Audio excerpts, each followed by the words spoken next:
Genesis chapter 32. Jacob also went on his way, and the angels of God met him. When Jacob saw them, he said, "This is the camp of God." So he named that place Mahanaim.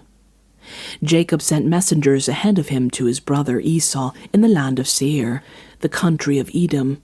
He instructed them, "This is what you are to say to my lord Esau. Your servant Jacob says, I have been staying with Laban and have remained there till now.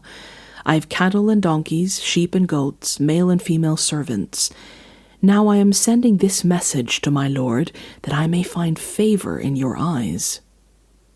When the messengers returned to Jacob, they said, "We went to your brother Esau, and now he is coming to meet you, and 400 men are with him." In great fear and distress, Jacob divided the people who were with him into 2 groups, and the flocks and herds and camels as well. He thought, if Esau comes and attacks one group, the group that is left may escape. Then Jacob prayed, "O God of my father Abraham, God of my father Isaac, Lord, you who said to me, 'Go back to your country and your relatives, and I will make you prosper,' I am unworthy of all the kindness and faithfulness you have shown your servant. I had only my staff when I crossed this Jordan, and now I have become 2 camps. Save me, I pray, from the hand of my brother Esau, for I am afraid he will come and attack me, and also the mothers with their children. But you have said, I will surely make you prosper, and will make your descendants like the sand of the sea, which cannot be counted." He spent the night there, and from what he had with him he selected a gift for his brother Esau, 200 female goats and 20 male goats, 200 ewes and 20 rams, 30 female camels with their young, 40 cows and 10 bulls, and 20 female donkeys and 10 male donkeys. He put them in the care of his servants, each herd by itself, and said to his servants, "Go ahead of me, and keep some space between the herds." He instructed the one in the lead, "When my brother Esau meets you and asks, 'Who do you belong to, and where are you going, and who owns all these animals in front of you?' then you are to say, 'They belong to your servant Jacob. They are a gift sent to my lord Esau, and he is coming behind us.'"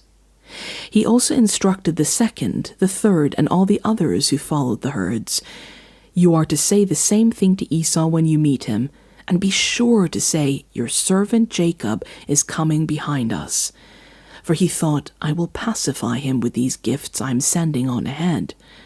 Later, when I see him, perhaps he will receive me." So Jacob's gifts went on ahead of him, but he himself spent the night in the camp. That night Jacob got up and took his 2 wives, his 2 female servants, and his 11 sons, and crossed the ford of the Jabbok. After he had sent them across the stream, he sent over all his possessions. So Jacob was left alone, and a man wrestled with him till daybreak. When the man saw he could not overpower him, he touched the socket of Jacob's hip, so that his hip was wrenched as he wrestled with the man. Then the man said, "Let me go, for it is daybreak." But Jacob replied, "I will not let you go unless you bless me." The man asked him, "What is your name?" "Jacob," he answered.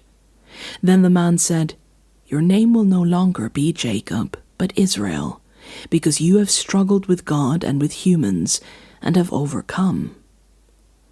Jacob said, "Please tell me your name." But he replied, "Why do you ask my name?" Then he blessed him there.